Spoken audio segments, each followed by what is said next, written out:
हमारे अध्यापक महोदय को जब भी हमें कोई बात समझानी होती थी, कोई बात सिखानी होती थी, तो वो हमें कहानी सुनाते थे, उसका मर्म समझाते थे, उसका मर्म सिखाते थे।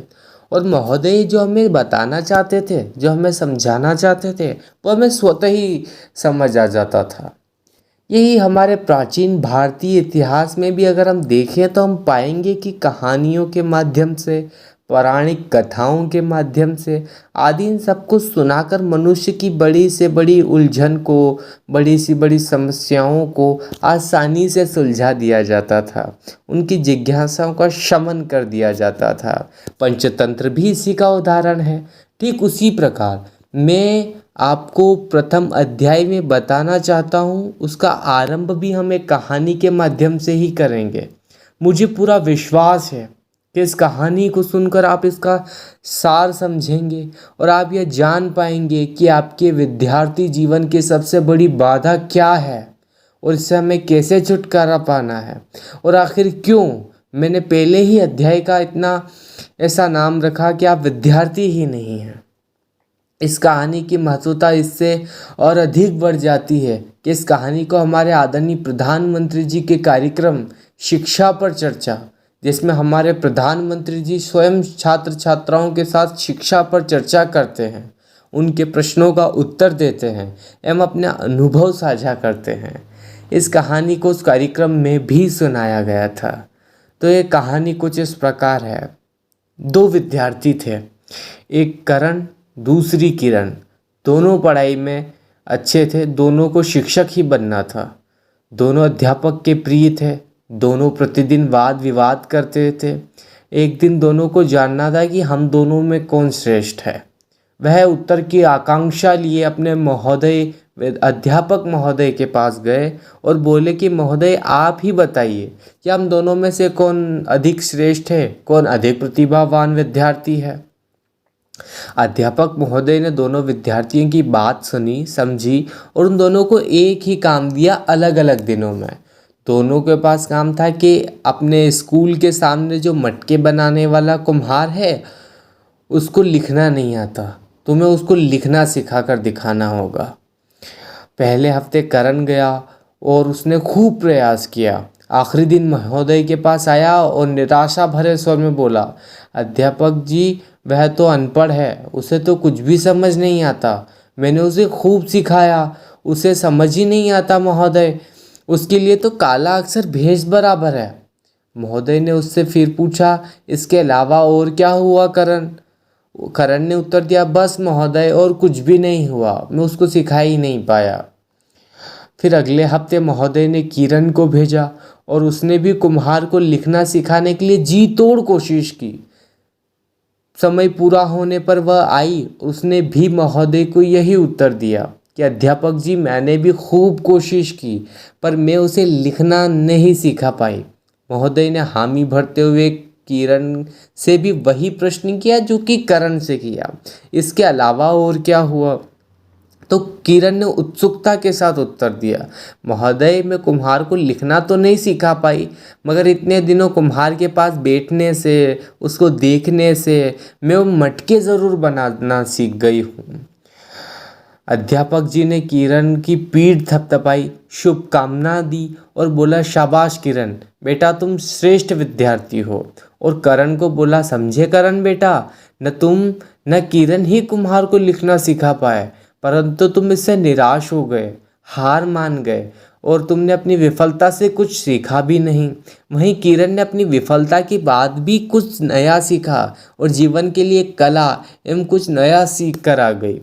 तत्पश्चात महोदय ने सारे विद्यार्थियों को कक्षा में बुलाया और सबको इस वाक्य को पात्र बदलकर कहानी के माध्यम से समझाया, विद्यार्थियों को सुनाया और सबको इससे मिली सीख के बारे में बताया कि विद्यार्थियों, एक अच्छा विद्यार्थी वह है जो कभी हार नहीं मानता, वह अपनी हार से भी सीखता है, न कि निराश हो जाए, बैठ जाए। वह निरंतर तत्पर रहता है कुछ नया सीखने के लिए, वह कुछ नया जानने के लिए तत्पर है।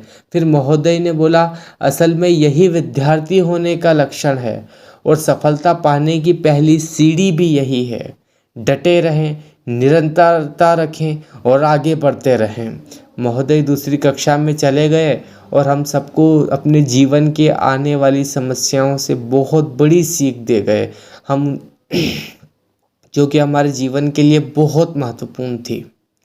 मुझे याद है एक दिन मैंने और मेरी कक्षा के सब सहपाठियों ने हमारे अध्यापक जी से पूछा कि आपका प्रिय विद्यार्थी कौन सा है और क्यों है।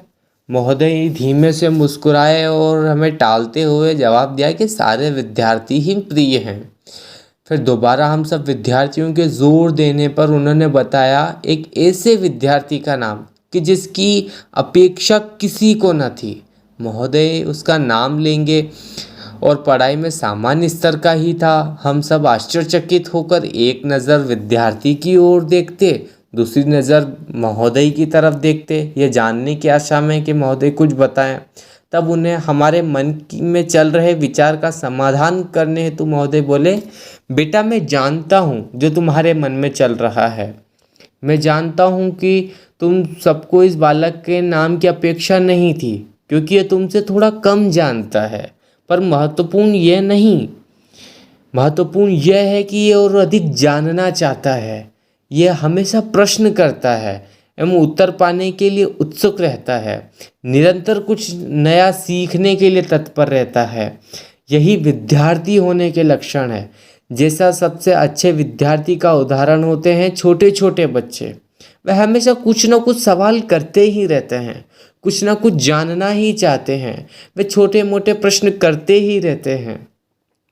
महोदय ने बताया कि कुछ विद्यार्थियों को तो ऐसा लगता है उन्होंने सब कुछ अर्जित कर लिया है और वह आगे कुछ सीख ही नहीं पाते और धीरे धीरे जो सीखा है वो भी भूल जाते हैं, वो अपने आप को ज्ञानी समझने लग जाते हैं। महोदय ने बताया कि चाणक्य जी ने कहा था कि पाठकों को कभी संतुष्ट नहीं होना चाहिए, उन्हें पढ़ते रहना चाहिए क्योंकि ज्ञान असीम है। महोदय ने बताया कि चाणक्य जी ने कहा है कि पाठकों को कभी संतुष्ट नहीं होना चाहिए, उन्हें निरंतर पढ़ते रहना चाहिए। ज्ञान असीमित है, ज्ञान की कोई सीमा नहीं है।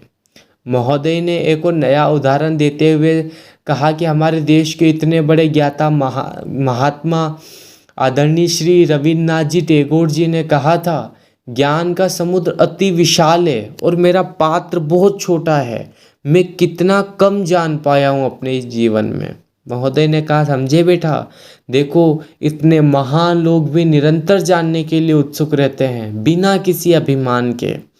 तो पहले आप एक अच्छे विद्यार्थी बने, निरंतर सीखने के लिए तत्पर रहें, आप सदैव कुछ न कुछ जानने के लिए उत्सुक रहें।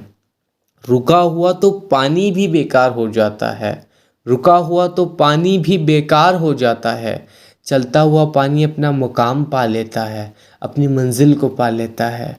मुझे उम्मीद है आप पूरी तरह समझ गए होंगे कि मैंने इस अध्याय का नाम आप विद्यार्थी ही नहीं हैं ये क्यों रखा और कौन सी सबसे बड़ी परेशानी है जो आपके विद्यार्थी जीवन को आहत करती है, विद्यार्थी बनने में बाधा बनती है, रुकावट बनती है। एवं आप समझ गए होंगे, जान गए होंगे कि आप ही इस समस्या का निदान कर सकते हैं। ये समस्या का निदान आपके अपने हाथों में है। यह अध्याय यहीं समाप्त होता है। मैं अगले अध्याय में आपसे पुनः मिलूँगा। धन्यवाद।